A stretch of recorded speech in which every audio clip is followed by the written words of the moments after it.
નમસ્કાર, મંતવ્ય ન્યૂઝમાં આપનું સ્વાગત છે। મંતવ્ય ન્યૂઝના ખાસ કાર્યક્રમ મારો અવાજ સાથે હું છું હિનલ। દર્શક મિત્રો, આજે આપણે કાર્યક્રમમાં વાત કરીશું દિવસે ને દિવસે યુવાનોમાં વિવિધ પ્રકારના નશા કરવાનું વલણ વધી રહ્યું છે અને તેમાં પણ ખાસ કરીને 13 થી 19 વર્ષના કિશોરોમાં વ્યસનનું પ્રમાણ વધી રહ્યું છે। તેમાં પણ ખાસ કરીને કોલેજિયન છોકરાઓમાં દેખાવ માટે વ્યસન કરવાનું પ્રમાણ વધી રહ્યું છે। હાલના સમયમાં છોકરીઓ પણ વ્યસન કરવામાં પાછળ નથી રહી, ત્યારે યુવાનોમાં વધતા જતા નશાના કારણે જાણવા માટે મંતવ્ય ન્યૂઝની ટીમ ગુજરાતના વિવિધ વિસ્તારોમાં પહોંચી હતી। આપણે સૌપ્રથમ સુરતના ડોક્ટરો પાસેથી જાણીએ કે યુવાનોને નાની ઉંમરમાં નશા કરવાથી કેવા પ્રકારનું નુકસાન થાય છે અને તેનાથી કઈ રીતે બચી શકાય છે। ગુજરાતમાં અવારનવાર નશીલા પદાર્થો પકડાતા હોય છે, જેને જોઈને એવું કહી શકાય છે કે ગુજરાતનું યુવાધન નશીલા પદાર્થના રેવાડે ચડી રહ્યું છે। તમે જોઈ શકો છો કે જે યુવાધન છે, ડ્રગ્સ છે, નશીલા પદાર્થો છે, કોકેન છે, હિરોઈન છે, તેના નશાના આદિ બની ગયા છે। ત્યારે તમને શું ખબર છે કે જે યુવાધન છે, જે નશીલા પદાર્થનું સેવન તો કરતા હોય છે, પણ તેના કેટલાક નુકસાન પણ હોય છે અને માટે કેટલું હાનિકારક હોય છે। આજે અમે તમને આ વસ્તુ જણાવીશું। ત્યારે આપણી વચ્ચે કેટલાક નિષ્ણાતો ઉપસ્થિત છે, આપણે એમની સાથે વાતચીત કરીશું। જી સર, આપણું નામ? મારું નામ ડોક્ટર રોનક નાગોરિયા, બેન્કર હોસ્પિટલ ઇન્ટેન્સિવિસ્ટ। સર, હાલ જે ચાલુ રહ્યું છે ગુજરાતમાં, જોઈ રહ્યું છે ગુજરાતમાં દારૂબંધી છે, છતાં આજકાલના જે યુવાનો છે તે નશાના રેવાડે ચડી રહ્યા છે, શું કહેશો? એકચ્યુઅલમાં એવું છે કે આ જે નશાનું જે બંધાણી છે એ લોકો એકબીજાને જોઈને અને જે રંગીન દુનિયા છે કે જે આપણે કહીએ કે જેમ કે ફિલ્મી સ્ટારોને જોઈને કે ક્રિકેટર્સ લોકોને જોઈને કે જે લોકો સેલિબ્રિટીઝ છે એ લોકોને જોઈને લોકોને એવું થાય છે કે આ લોકોની જિંદગી કેવી છે એ જોઈને લોકો એમની આદતો પ્રમાણે લોકો જિંદગી જીવવા લાગ્યા છે। અને બીજું એવું છે કે સ્ટ્રેસફુલ જિંદગીના લીધે લોકોને એવું છે કે આ બધી વસ્તુઓનું સેવન કરવાથી થોડુંક રિલેક્સેશન મળે છે અને એમને એવું લાગે છે કે આ વસ્તુ કરવાથી આપણે આપણી જિંદગી નોર્મલી જીવી શકીએ છીએ। તો તમે જોઈએ છે કે આપણા વચ્ચે હજી પણ કેટલાક નિષ્ણાતો ઉપસ્થિત છે, આપણે એમની સાથે વાતચીત કરીશું। જી મેડમ, આપણું નામ? મારું નામ પલક વ્યાસ છે, હું ડાયટિશિયન છું હોસ્પિટલમાં। આજકાલ જે યુવાધન છે જે નશીલા પદાર્થ તરફ પ્રેરિત છે, એ અંગે તમે શું કહેશો? આજકાલના જનરેશનમાં જેમ કે હવે નાની વયમાંથી લોકો જે કોલેજ એમાં જાય છે, ત્યારે લોકો એકબીજાનું જોઈને કે ભાઈ આ લે છે તો શું ફરક પડવાનો છે, કંઈ નથી થવાનું, તે 1-2 દિવસ માટે હોય ને પછી એ લોકો કન્ટિન્યુ રાખે છે। એ વસ્તુની એ લોકોને ખબર નથી જે આગળ જઈને એ લોકોને કાર્ડિયાક લઈને પ્રોબ્લેમ આવે છે, લીવરને લઈને પ્રોબ્લેમ્સ આવે છે, એ બધી વસ્તુઓને એ લોકોને ખબર નથી હોતી। કોઈ વખત જે કન્ટિન્યુ સ્મોકિંગ, વીડ્સ ને એ બધું જે એ લોકો યુઝ કરે છે તેના લીધે એ લોકોને કેન્સર થવાના ચાન્સીસ રહી છે। તો એ બધું વસ્તુ ઉપર થોડું ધ્યાન આપવું જોઈએ। એઝ અ પેરેન્ટ્સ પણ થોડી એ લોકોની રિસ્પોન્સિબિલિટીઝ છે કે બાળકો ક્યાં જાય છે, શું કરે છે એ લોકો, તેના ઉપર થોડું ધ્યાન આપવું જોઈએ। નશો કરવાથી આપણા મગજમાં કયા પ્રકારના અસર ઇફેક્ટ થતા હોય છે? Neurological problem. તો આપણા વચ્ચે અન્ય નિષ્ણાતો પણ ઉપસ્થિત છે, આપણે એમની સાથે વાતચીત કરીશું। જી સર, આપણું નામ? મારું નામ મહેન્દ્ર રાવલ છે, હું ઇન્ટેન્સિવિસ્ટ છું બેન્કર્સ ગ્રુપ ઓફ હોસ્પિટલ્સમાં। સર, ગુજરાતમાં દારૂબંધી છે, છતાં જે યુવાધન છે તે નશાના રવાડે ચડી રહ્યા છે, શું કહેશો અંગે? કોઈ પણ પ્રકારનો નશો સારો હોતો નથી। તમે વાત કરો સ્મોકિંગની, આલ્કોહોલની અથવા તો બીજા નશીલા દ્રવ્યો, તો સ્મોકિંગ ટોટલી ઇન્જરિયસ છે હેલ્થને।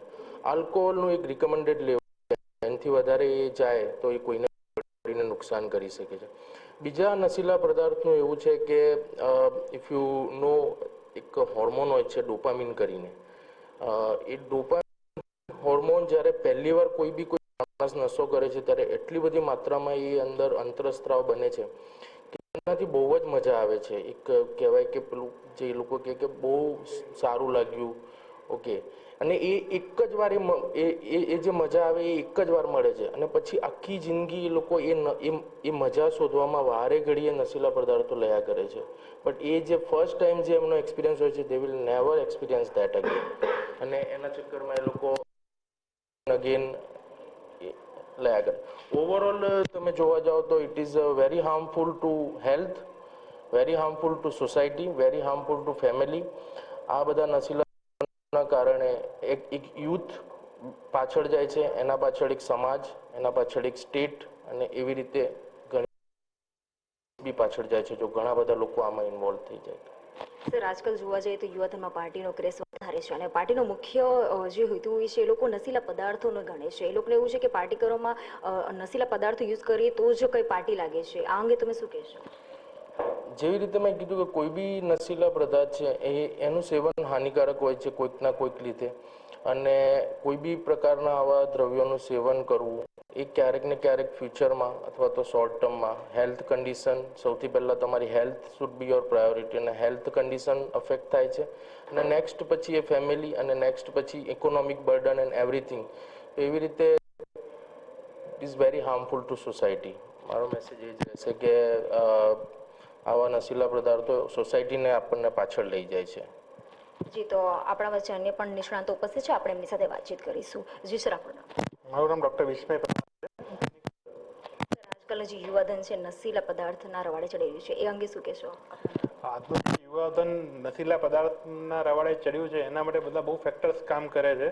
કેમ કે આપણો જે સમાજ છે આજથી જે પહેલાં આપણા જે પડવાઓ હતા ને એમની જે લાઈફસ્ટાઈલ હતી એ લાઈફસ્ટાઈલના એ રીતે જે જીવતા હતા એ અત્યારે આખી ચેન્જ થઈ ગઈ છે. આપણું જે વેસ્ટર્નાઇઝેશન થયું છે આપણા કલ્ચરનું, જે બહારના કન્ટ્રીનો જે ઇફેક્ટ આપણા સમાજ પર જોવા મળી રહી છે, એના કારણે નાના ખુશી મેળવવા માટે લોકો અંધકાર તરફ જઈ રહ્યા છે.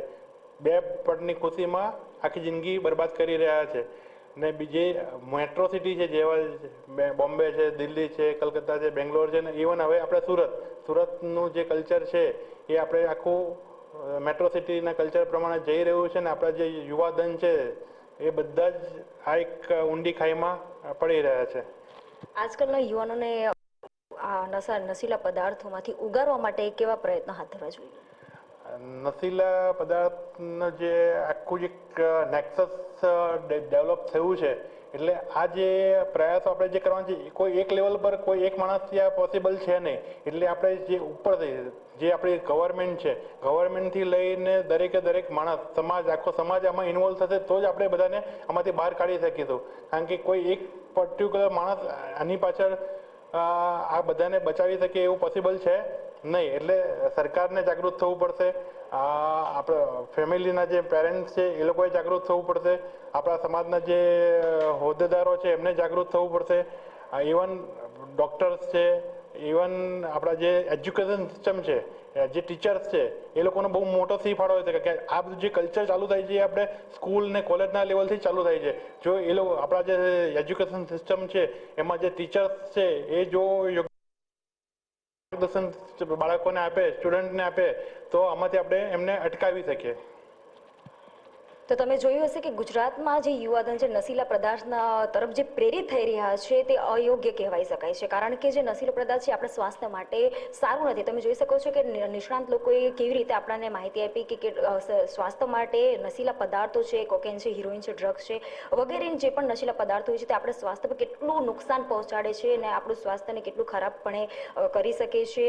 અને તેની અસર આગળ ચાલીને જોવા જાય તો સોસાયટી પર પડે છે, પરિવારો પર પડે છે, જેને લઈને નુકસાનો પણ થતા હોય છે. અને તમે જોયું હશે કે યુવાધન છે નશો કરતા હોય છે પણ પરિવારને ખબર નથી, જેથી પરિવારને પણ સમજવાની જરૂર છે કે જેમના છોકરાઓ જે નશાધન તરફ જે પ્રેરિત થઈ રહ્યા છે તેને કેવી રીતે અટકાવવું, જોવું, ધ્યાન આપવું, સાવચેત રહેવું, તેના પર ધ્યાન આપવું જરૂરી છે. જી, તો દર્શક મિત્રો, હવે આગળ આપણે જામનગરના લોકો પાસેથી જાણીએ કે યુવાનો નશાના રવાડે ચડવાનું કારણ શું છે. દેશની અંદર જે અત્યારે હાલની પરિસ્થિતિ પ્રમાણે જે યુવાધન છે તે નશાના રવાડે ક્યાંક ને ક્યાંક ચડી રહ્યું છે. તો હાલ જે પ્રમાણે સમગ્ર ગુજરાત દેશભરની અંદર જે ડ્રગ્સ કે કોઈ પણ અન્ય જેવા પદાર્થો હોય તેનું જે સેવન વધી રહ્યું છે તે પ્રમાણે આપણે ખાસ જે વાત કરીએ કે જે યુવાનો છે તે દેશભરની અંદર જે ખાસ કરીને જે નશાના રવાડે ચડ્યું તો શા માટે આ જે યુવાનો છે અત્યારે જે નશાના રવાડે ચડે છે, શું છે કારણ? સૌપ્રથમ જે કારણ છે કે યુવાઓ નશા કરે છે એની શરૂઆત છે તે સૌપ્રથમ ઘરેથી થાય છે. કેમ કે જ્યારે બાળક પોતાના જ ઘરમાં માતાને કે પિતાને કે કોઈ વ્યસન સાથે સંકળાયેલ જોવે છે, આપણે સારું છે કે અત્યારના મહિલાઓમાં વ્યસનનું પ્રમાણ નથી, પણ જે કંઈ પણ ગુજરાતના એવા એરિયાઓ છે કે જ્યાં મહિલાઓ પણ કંઈક ને કંઈક વ્યસન કરે છે, પિતા જે ઘરે આવીને દારૂ પીતા હોય તો સૌથી પહેલા બાળક ત્યાંથી શીખે છે. સગા સંબંધીને ત્યાં જાય, સગા સંબંધી વ્યસન કરે છે, લગ્ન પ્રસંગમાં વ્યસન કરે છે, તો પેલી જે એમને પ્રેરણા મળે છે, અથવા તો પહેલા જે પ્રેરાય છે દારૂ પીવા માટે તે ઘરમાંથી અને સગાવાલા પાસેથી પ્રેરાય છે. ત્યાર પછી કોલેજ લાઈફમાં એન્ટર થાય એટલે કોલેજમાં મિત્રોને પીતા જોવે એટલે ત્યાંથી પ્રેરાય છે. આપણે જે મૂવી ફેક્ટર છે એ તો છે જ, કે બાળકો જ્યારે મતલબ મૂવીમાં જોવે છે અને જે કુલ ટાઈપ ઇમેજ ક્રિએટ કરી છે કે ભાઈ વ્યસન કરતા હોય તો એકદમ કુલ લાગે, એનાથી પર્સનાલિટી ડેવલપ થાય ને આ ને તેને એનાથી કરે છે. અને થોડા ઘણા જે કંઈ મિથ્સ છે કે ભાઈ દારૂ પીવાથી માઇન્ડ ફ્રેશ થઈ જાય, બરોબર, વધારે સાફ કરી શકે, ટેન્શન ફ્રી થઈ જાય, એવા બધા કારણો છે કે જ્યાંથી તે દારૂ પીવા માટે પ્રેરિત થાય છે. ખાસ કરીને જો મૂવીની વાત કરીએ તો મૂવીની કેટલીક અસરો જે બાળકો ઉપર પડતી છે, કારક છે તેની પર પડતી છે. જે મૂવી છે, મૂવીના કારણે જો મૂવી જોવાથી પણ બાળકો પર ક્યાંક ને ક્યાંક જે નશાની અસરો પડતી હોય. મૂવીઝમાં જે સીન લેતા હોય તે તો મૂવીઝ પૂરતા હોય, પરંતુ જે બાળકો એડિક્ટેડ થઈ ગયા હોય પછી તે વ્યસન મૂકી શકતા નથી અને વ્યસન લાગે અને મૂવીઝ જોવાથી જો રેગ્યુલરલી મૂવીઝ જોતા હોય, ખાસ કરીને એવા મૂવીઝમાં જ્યાં વધુ પડતા સીન્સ હોય તે જોઈને પછી બાળકોને એમ લાગે કે એમાંથી પ્રેરાતા હોય અને એમાંથી પ્રેરણા લઈને પછી એ લોકોની સંગત ચડી જાય, પછી અસર થઈ જાય, મૂકી ન શકે.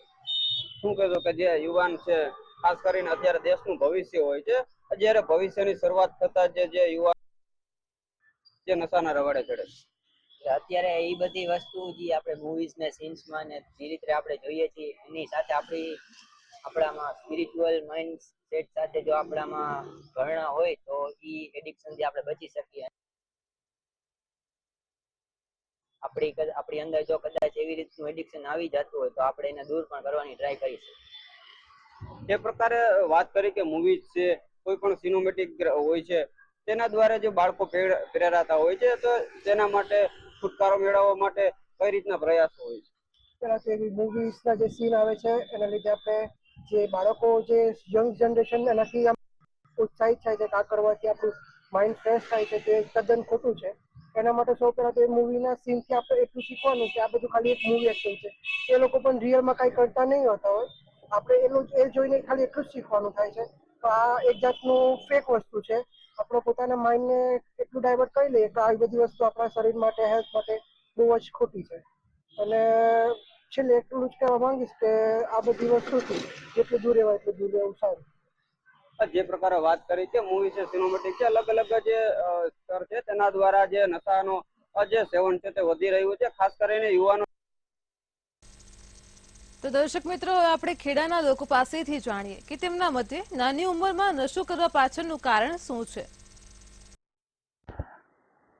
વ્યસન મુક્તિને લઈને સરકાર ઘણી બધી જાહેરાતો કરે છે, ઘણા બધા પ્રચાર કરે છે અને જેને લઈને ખાસ કરીને યુવાધન અત્યારે જે નશાકારક પદાર્થો લઈ રહ્યું છે તેને લઈને ખાસ કરીને નડિયાદના સિનિયર સિટીઝનો આપણી સાથે, તેમને પૂછીશું શું આ નશો કરવાથી યુવાઓને કેટલું નુકસાન છે, તે ખાસ કરીને આપણે વાત કરીશું નડિયાદના સિનિયર સિટીઝનો સાથે.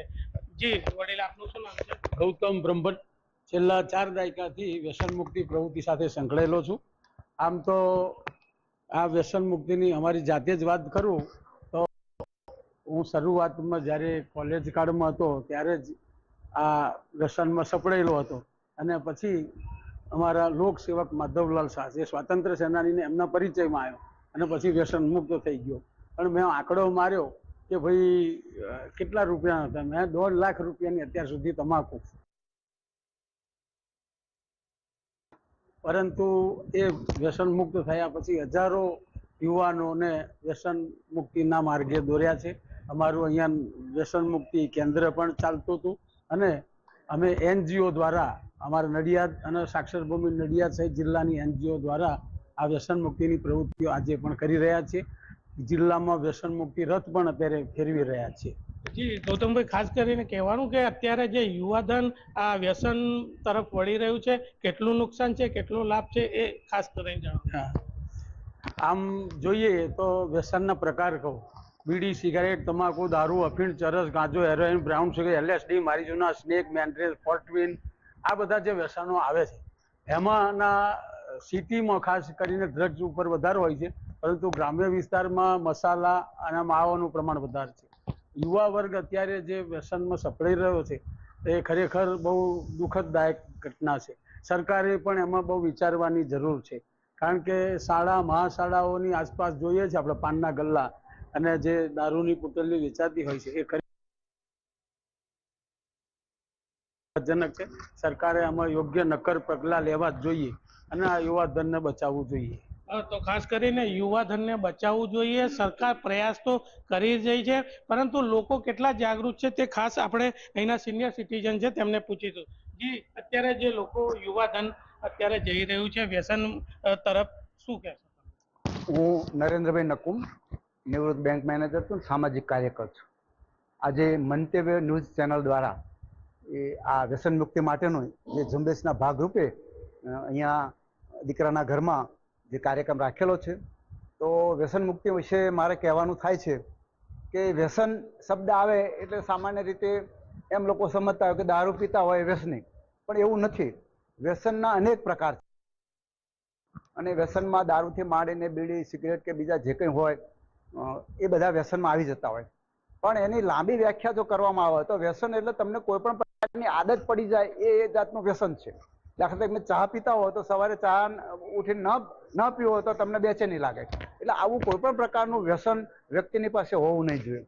હવે અત્યારે દાખલા તરીકે આપણે યુવાનોની વાત કરીએ તો સમાજમાં વ્યસનનું પ્રમાણ વધી રહ્યું છે. યુવાનો વ્યસનના માર્ગે જઈ અને ઘણા યુવાનો બરબાદ થાય છે, એમની જિંદગી ખતમ થઈ જાય છે, એના મા બાપ અને સમાજને પણ મુશ્કેલીઓ થતી હોય છે. હવે દાખલા તરીકે આપણે વ્યસનની વાત કરીએ તો આપણે અત્યારે સામાન્ય રીતે યુવાનોમાં પાન માવાની, મસાલા ખાવાની વધારે આદત છે. હવે એ ઘણી વખત આવી રીતે પાન માવો ઘસતા હોય છે. હવે એનો એક માવાની માનો કે 10 રૂપિયા કિંમત હોય તો સામાન્ય રીતે ઘણી વખત હું યુવાનોને પૂછું છું કે કેટલા માવા થાય છે, એટલે 5-7 ખાઈએ, કોઈ કે 10 કે કોઈ કે 2 જ ખાઉં છું.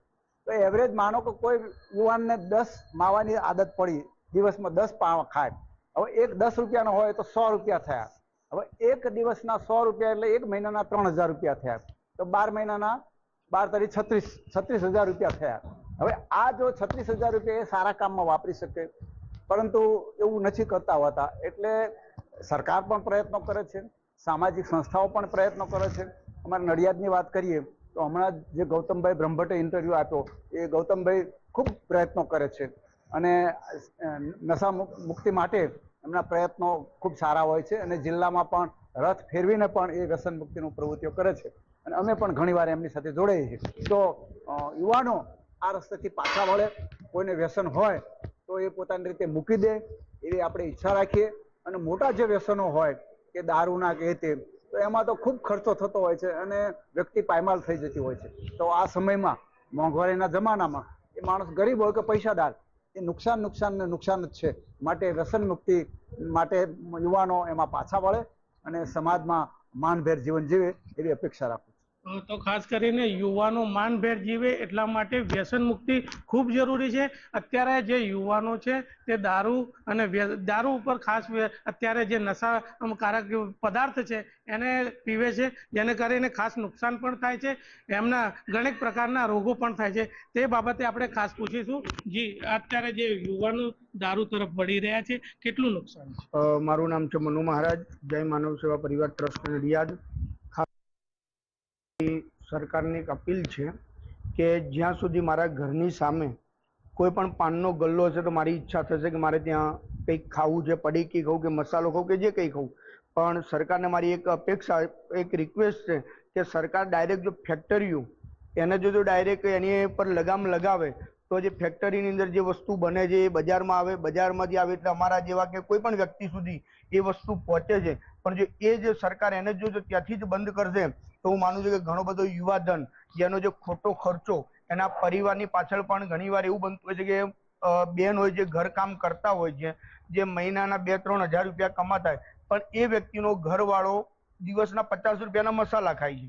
એટલે મહિનાના ગણીએ તો 1500 રૂપિયાના એના મસાલા થયા, તો ઘરમાં આવક છે 3000 રૂપિયા, તો એને 1500 રૂપિયામાં જ એનું ઘર ચલાવવાનું. એટલે કોઈનું ઘર બગડે નહીં તેના માટે ખાસ કરીને સરકાર માટે આ એક આપણી છે કે ભાઈ સરકાર આની પર લગામ કરે. જે નશાકારક પદાર્થ તરફ વળી રહ્યા છે તેને લઈને અત્યારે ખાસ મુહિમ અને જે ચલાવવામાં આવી રહી છે, જે સિનિયર સિટીઝનો છે, સામાજિક સંસ્થાઓ ચલાવી રહી છે, તે ખૂબ જ હવે મોરબીના લોકોના મંતવ્ય જાણીશું કે નાની ઉંમરમાં યુવાનો શા માટે નશાના રવાડે ચડી રહ્યા છે. મંતવ્ય ન્યૂઝ મોરબીમાં એક અનોખો મુદ્દો લઈને આવ્યું છે, જે મુદ્દે આપણા દેશના, આપણા રાજ્યના, આપણા શહેરના જે યુવાધનો છે તે નશાના રવાડે ચડી રહ્યા છે. ત્યારે આપણી સાથે જે મોરબીના લોકો જોડાઈ રહ્યા છે તેમની પાસે આપણે તેમનું મંતવ્ય જાણશું કે જે આજના જે યુવાનો છે તે કેમ નશાના રવાડે ચડી રહ્યા છે, તે લોકોને નશાના રવાડેથી બચાવવા માટે આપણે શું કરવું પડે. શું નામ છે આપણું? મારું નામ રાજુભાઈ. રાજુભાઈ, જે યુવાનો છે જે નશાના રવાડે ચડી રહ્યા છે, શું કહેશો? યુવાનો બહુ નોંધ લેવાય કહેવાય કે અત્યારના છોકરાઓ જેને કહેવાય મૂછું ન ઉગી હોય, ખાતા હોય, સિગરેટ પીતા હોય, તો ખરેખર આ દુઃખની વાત કહેવાય કે દારૂ પીતા હોય કે ચરસ, ગાંજો, આ બહુ ગંભીર નોંધ લેવાય. સરકાર આના ઉપર બહુ ધ્યાન દેવું. પહેલા નંબરમાં તો મા બાપની ભૂલ જેને કહેવાય કે મા બાપને થોડુંક ધ્યાન દેવું જોઈએ કે મારો છોકરો સિગરેટ, અરે સિગરેટ તમે લેવા જાઓ 25 રૂપિયાની સિગરેટ થાય છે, તો 25 રૂપિયાની તમે સિગરેટ પી, તેના માટે ફ્રૂટ તમે ખાઓ તો વધારે સારું છે. કારણ કે આ બહુ ગંભીર છે. બૈરાઓ પણ માવા ખાવા શીખી ગઈ છે. કરિશ્મા ખાય, આમ કરે, ખાવા ભાઈ મોઢું ખુલે નહીં, ભાઈ ખોટે ખોટા પૈસામાં પાણી થાય. તો આ ખરેખર સરકારને નોંધ લેવી જોઈએ, કડક કાયદો મૂકવો જોઈએ. આ બહુ નાના ગુજરાતની અંદર દારૂબંધી હોય અને ખુલ્લે આમ જે પાણીની બોટલ વેચાતી હોય એમ દારૂ વેચાતો હોય, એ ખરેખર એક કમનસીબી કહેવાય ગુજરાતની અને ગુજરાતની જનતાની. આ વર્ષે ગઈ ટર્મમાં ગુજરાતની અંદર ભારતીય જનતા પાર્ટીને 156 જેવી ન ભૂતો ન ભવિષ્યથી જેવી બહુમતી આપી હોય, ત્યારે આવી બહુમતીવાળી સરકારની અંદર યુવાન, આપણા ગૃહપ્રધાન યુવા હોય, આપણા મુખ્યમંત્રી પણ સનિષ્ઠ હોય, ત્યારે આ ગુજરાતની જનતાને જે નશાના રવાડે ચડાવી રહ્યા છે જે લોકો, એ દારૂ હોય, ડ્રગ્સ હોય કે કોઈ પણ પ્રકારના બીજા નશાના સેવન કરવા માટે જે લોકો વેચાણ કરી રહ્યા છે એવા પર પ્રતિબંધ હોવો જોઈએ. બીજી વસ્તુ, જે દરિયાઈ સરહદે જે પોલીસની કામગીરી છે ખૂબ સારી છે, ત્યારે એ કામગીરીને અનુસંધાને બીજો પ્રશ્ન એ પણ છે કે છતાં આટલું ડ્રગ્સ પકડાવા હોવા છતાં પણ આજે દારૂ અને ડ્રગ્સ ખુલ્લેઆમ ગુજરાતની અંદર વેચાઈ રહ્યું છે. તો એવા લોકોને તાત્કાલિકના ધોરણે પકડીને એના ઉપર સજા થાય અને એના ઉપર દાખલા બેસાડવા જોઈએ. આ બાળકોને જે વ્યસન જે છે એના માટે વાલીઓએ ખાસ તો મહત્વનો મુદ્દો છે કે વાલીનું ખૂબ જ એમ ઉપર અંકુશ રાખવો જોઈએ. તેમના સંતાનોની પૂરેપૂરી જે ડિમાન્ડો છે સંતોષકારક રીતે વાલીઓએ પણ ધ્યાન રાખવું જોઈએ અને એનું સંતોષકારક રીતના એમની માન્યતા પૂરી કરવી જોઈએ, જેથી કરીને આપણું બાળક કઈ રવાડે કેવો એનો સંગત છે, કેવી એની દોસ્તી છે, તો એના માટે પણ ખાસ ધ્યાન રાખવું જોઈએ. રાતના વ્યવસાય કરતો હોય, નોકરી કરતો હોય કે અભ્યાસ કરતો હોય, તો ત્યાંથી બહુ લેટ આવતો હોય તો આપણે એની ચુસ્તપણે અવશ્યપણે એની પૂછપરછ કરવી જોઈએ, કેમ બેટા મોડું થયું. એક વાલીનો મહત્વનો મુદ્દો છે. આવી બધી ધ્યાનને અંકુશ રાખવો જોઈએ, એ વાલીઓની માતા પિતાની ફરજ છે. સર, આપના માધ્યમથી હું સરકારને શ્રીને જાણ કરીશ કે ડ્રગ્સ આટલું તમે જે કિડનેપ કરો, પકડો ડ્રગ્સ માફિયાને, તોય આટલું બધું બજારની અંદર વેચાણ થાય, એ ભૂલ કે નહીં. બીજા નંબરની અંદર કે વાલીઓનો જે પ્રશ્ન ઊભા છે, તો વાલીઓની બેદરકારી જાજી છે કે બાળકો જે પોઝિશનની અંદર નબળાઈને આ કારણોસર નથી ભણવામાં ધ્યાન દેતા હોતા, નથી ઘરમાં પૂરું ધ્યાન દઈ શકતા, નથી વાલીને વ્યવસ્થિત જવાબ દેતા. આના કારણે એ છોકરાઓ આ વ્યસનની અંદર એન્ટ્રી પ્રાપ્ત થાય છે. ને ડ્રગ્સ આટલું પકડાવા છતાં ડ્રગ્સ બજારમાં વેચાણ થાય છે શેના કારણે? હું આ સરકારને એ પ્રશ્ન પૂછીશ કે શેના કારણે વેચાય છે. જી, આપણી સાથે છે જે દીપકભાઈ રાજગોર છે જે જોડાઈ ગયા છે. દીપકભાઈ, જે આજકાલના જે યુવાનો પેઢી નશામાં બચાવવા માટે આપણે શું પગલાં લેવા જરૂરી છે? આજની યુવા પેઢી શિક્ષણના માર્ગે તો ઘણી બધી વૈડી છે, પણ સુખી થવાના 7 રસ્તા છે અને દુઃખી થવાના 10 છે. શું કરવું શું ન કરવું જોઈએ એ આપણી હોવી જોઈએ. આપણી સમજ, આપણા મા બાપના સંસ્કાર, સાથે સાથે ઘણી બધી સંસ્થાઓ હોય છે કે જેની સાથે જોડાવ, વિચારોની આપલે કરો, તો મંથનથી ઘણું બધું અગ્રેસર રહી અને જીવનમાં બદલાવ લાવી શકાય, અને એ આજના સમયની તાતી જરૂરિયાત છે. જે યુવા પેઢી છે તે લોકોનો ખાસ છે તે શું કરવું ના શું કરવું તેવું લોકોનું કહેવું છે. આર્યન સોલંકી, મંતવ્ય ન્યૂઝ, મોરબી. તો દર્શક મિત્રો, આજે આપણે કાર્યક્રમમાં સુરત, જામનગર, ખેડા અને મોરબી વાસીઓ પાસેથી જાણ્યું કે આજનું યુવાધન નશામાં જે ગળાડૂબ થઈ ગયું છે તેને લઈને તેમના કેવા મંતવ્યો છે. કાલે ફરી મળીશું એક નવા જ વિષય સાથે. મને અત્યારે રજા આપો. નમસ્કાર.